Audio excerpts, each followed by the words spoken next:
got a very small group of people, and the Federal Reserve and the global central banking system and the Bank of International Settlements in Switzerland, who are purposefully managing the boom and bust, credit supply, credit contraction, money supply growth, money supply contraction to create artificial roller coasters and artificial volatility that they can trade around without taking any risk. It doesn't cost them any money. And if they do make a mistake because they're, as George Bush said, oh, the bankers on Wall Street are drunk. It is uncertain. There's no question about it. Wall Street got drunk. That's one of the reasons I should turn off the TV cameras.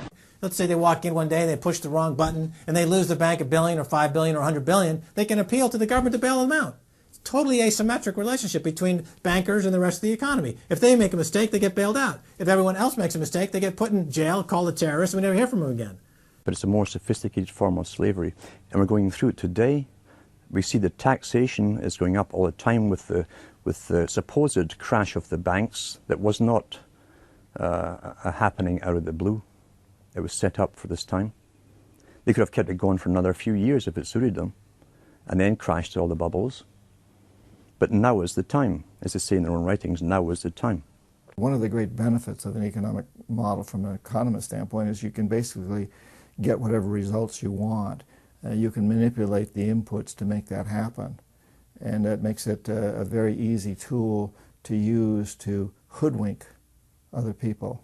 These manufactured, these engineered financial catastrophes are the result of a central banking system that has the ability to add and subtract credit, add and subtract dollars and money at will to create this roller coaster effect. Because unlike most people, the banks are able to make profits as easily on the way down as they can on the way up in any given situation. Volatility is great for banks and professionals. Volatility is not great for the most average people. Their operatives in government and media then hold the economy hostage by issuing the ultimatum: give us unlimited bailout money or the economy dies. What's being used is what I call, to try to get the money, is what I call the suicide threat, where, you know, if anybody has ever seen the movie Blazing Saddle, the sheriff is surrounded by hostile town folks. He takes out his gun, points it at his head and says, you know, don't move or I'll shoot. Well,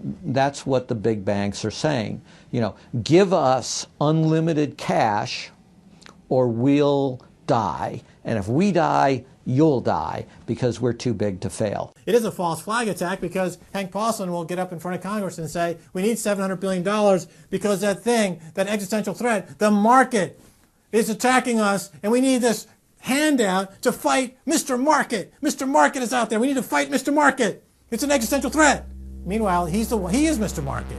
He's the one causing the problems. We had Paulson, a representative of Goldman Sachs who happened to be running the U.S. Treasury, came forward with a hysterical briefing for the Congress saying, we, the Wall Street bankers, demand $700 billion in bailouts. So they say, yes, we'll give you all the money you need. Well, you know, these are arsonists. Paulson, Tim Geithner, Bernanke, they're arsonists. They're asking for more matches. And the Congress is saying, who do we make the check out to? Who do we send these matches to? Who do we send the matches to? Is a ton of matches enough? Can we send you some gasoline to go with those matches? They're like, yes, please. Don't change our management. Don't pay us what assets are worth. Pay us way more than what our assets are really worth. Don't make us use honest accounting. Allow us to lie. We've just, under congressional pressure, changed the accounting rules for the express purpose of making sure that the big banks don't have to report honest losses. The only way they can pass this bill is by creating and sustaining a panic atmosphere. That atmosphere is not justified. Many of us were told in private conversations that if we voted against this bill on Monday, that the sky would fall, the market would drop 2,000 or 3,000 points the first day, another couple thousand the second day, and a few members were even told that there would be martial law in America if we voted no. That's what I call fear-mongering. We have you know, people in the government threatening martial law or things to get their way in the executive branch against Congress. You know, you know, if you put all these signs together, it doesn't look good at all. To the extent we are a democracy, we're sort of a hairbreadth away from a police state. Congress aided the bankers in carrying out the biggest heist in history with the so-called banker bailout of 2008. The bailout money, the $13 trillion or so dollars that have been given to the banks, is sitting on the balance sheet of the banks, and that is incurring interest costs. And that's going to precipitate the need to flush the system with more cash. And at some point, the dam will break, and you're going to have very high inflation. Some predict hyperinflation. You cannot print phantom money out of thin air, backed by nothing, and producing practically nothing without destroying the world economy. So unless we cut out the toxic funds, the toxic elements of this economy, every time we put in money on this bailout, it's just feeding the fire. It's not making things better. What should have happened is that those banks and investment banks should have been seized. They should have been seized by the Federal Deposit Insurance Corporation. Those are zombie banks. The Chase Manhattan, JP Morgan Chase, Bank of America, Citibank, Wells Fargo, Wachovia, so on down the line, to AIG in the insurance realm.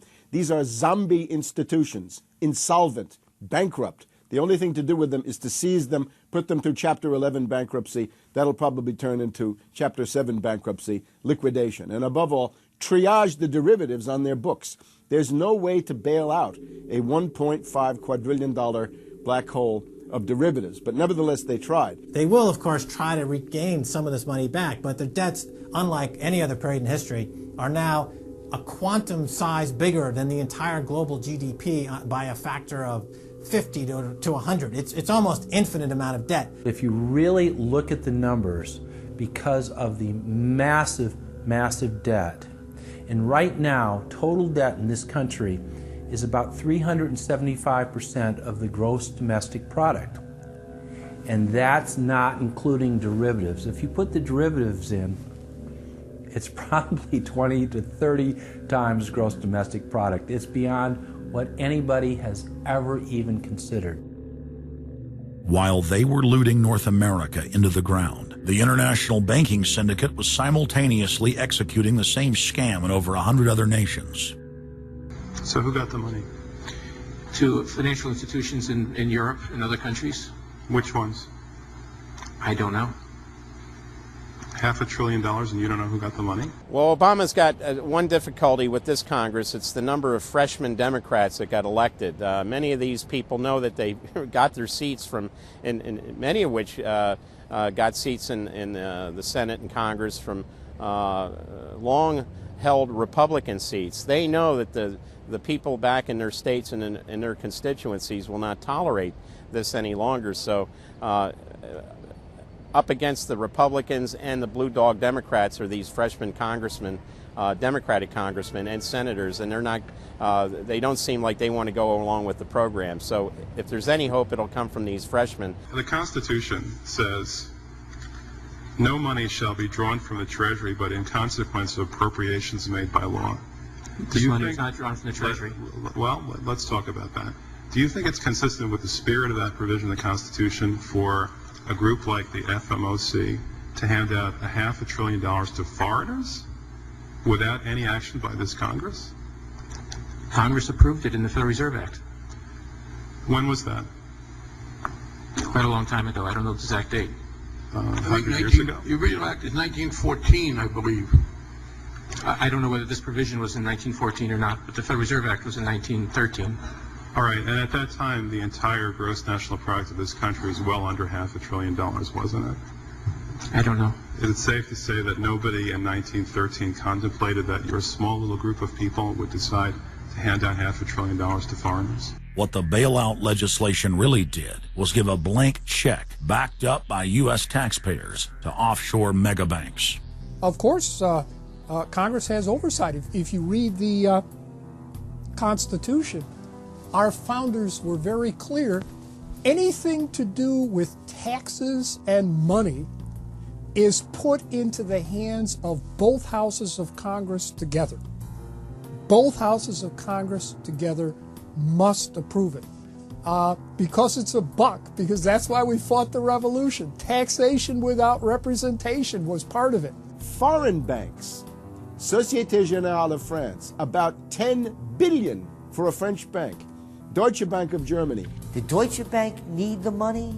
How much did they get from the bailout? Well, they told us they got 12 billion from the bailout. And Barclays Bank of Britain, 10 billion. So you're up to almost $50 billion to bail out a series of foreign banks that were derivatives counterparties of AIG, plus Goldman Sachs.